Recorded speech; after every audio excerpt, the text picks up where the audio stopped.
gotta add this to my Tinder profile.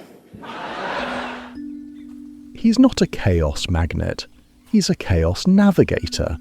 Across 3 decades, Brad Pitt's films survived 6 major collisions: endings versus studio nerves, satire versus marketing, reshoots that threatened continuity, directors swapping at T-, and a tentpole rebuilt mid-flight. These aren't gossip feuds, they're craft fights where money, tone and reputation were on the line. Tonight, we map his top 6 conflicts: actor, filmmaking or director, where pressure spiked and he protected the cut. Some of these fights didn't just shape performances, they saved the movie.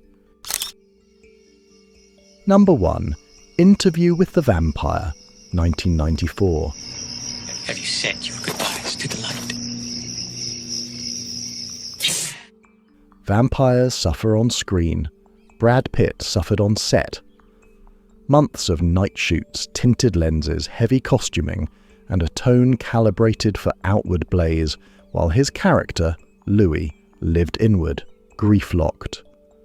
The clash wasn't Tom Cruise, it was the machine, schedule, lighting, and an atmosphere that shrank the role's agency.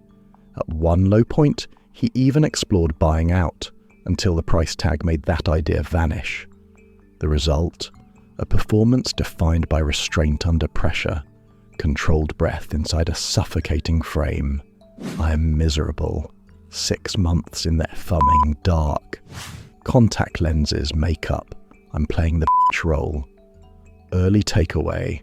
When charisma tilts the room, the quiet role fights for air. Calibration over complaint. Sometimes the conflict isn't a co-star. It's a set that wants to swallow you whole. Number 2. Seven, 1995. Tell me. You're coming. Wrath. Tell me she's alright!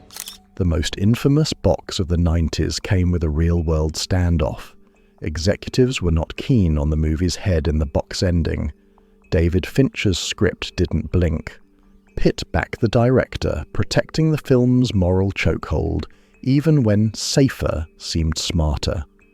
He came aboard for that ending, the point of the story, and he stayed welded to it. Without that insistence, C7N is just sharp craft. With it, it's a landmark ending scene. In Seven, I put it in my contract. The wife's head stays in the box. When Clooney asked if the studio tried to replace the head, Pitt answered, absolutely. He had a similar problem with studio notes about his character's reaction to the head. And the character kills John Doe. Watch the fuse, the car ride hum, the dust-blown field, the choice. Sometimes the ugliest choice is the truthful one, and truthful wins the decade.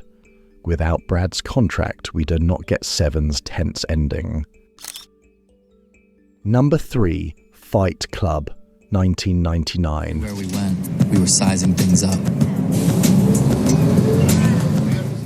The conflict constellation, MPAA nudges, a studio campaign unsure where to shelve it, and a media cycle eager to misread critique as endorsement. Inside that storm, Pitt's Tyler plays like charisma as X-ray, seductive to expose seduction. Trailers wobbled, trims were negotiated, and opening weekend under-delivered. The long tail detonated later. The fight, keep the satire sharp, not a hollow brawler. Fincher says the bigger fight was with Fox over how the film was marketed. Fincher's clashes with Norton were nothing compared to his battle with Fox over the movie's marketing. Calibrated menace, a smile that's a dare, a philosophy pitched like a sales demo, then the floor drops. If a movie starts by fighting its own rollout and still wins history, the thesis landed.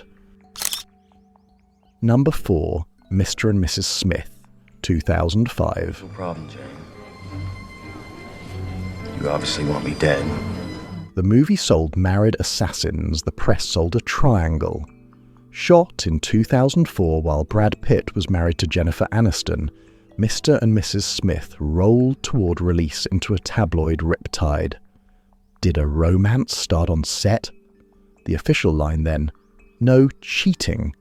But the coverage, premieres, junkets, every red carpet photo, eclipsed the filmmaking story. For Pitt, the conflict wasn't just reshoot chaos. It was image control under siege. A film powered by chemistry became a referendum on loyalty, timing, and brand. Box office surged, but the byproduct was a public split, a new relationship under a magnifying glass, and a reputation cost he'd have to manage for years. The work played, the narrative drowned out set talk. That's a different kind of fight. Perform on camera while absorbing headlines off it. We were still filming after Jen and I split up. Even then, it doesn't mean that there was some kind of dastardly affair. There wasn't. I'm very proud of the way that it was handled. It was respectful. The conflict wasn't between co-stars on set. It was between a working production and a media machine hungry for a saga. Pitt kept acting through a culture story that rewrote the movie's headlines in real time.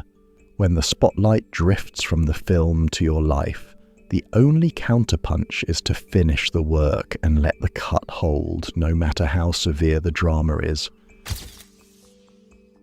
Number 5, Moneyball, 2011.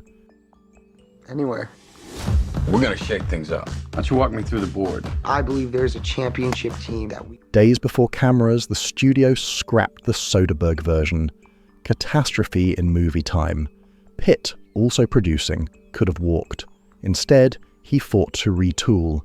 Bennett Miller in, Zailian/Sorkin surgery.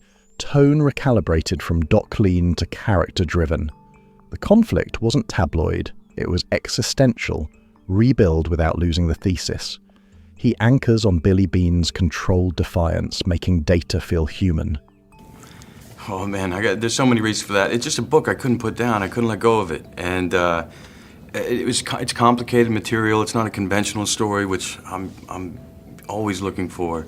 Columbia drops Moneyball days before start. Soderbergh out after last-minute rewrite.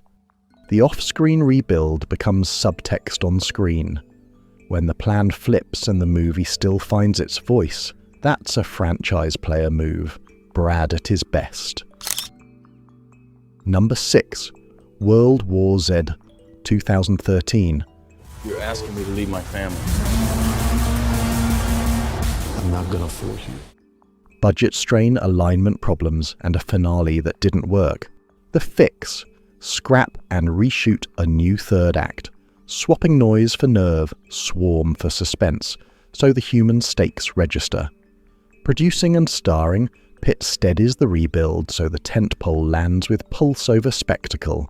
It overperforms, proving a pivot can rescue a juggernaut, if you commit. These things work. Yeah, the zombies aren't real. But this thing is absolutely the most intense thing, certainly I've ever done. Yeah, zombies on a plane. On the plane, that was a noise. It's on a plane. It's not about grudges, it's about governance, of ending, of tone, of time.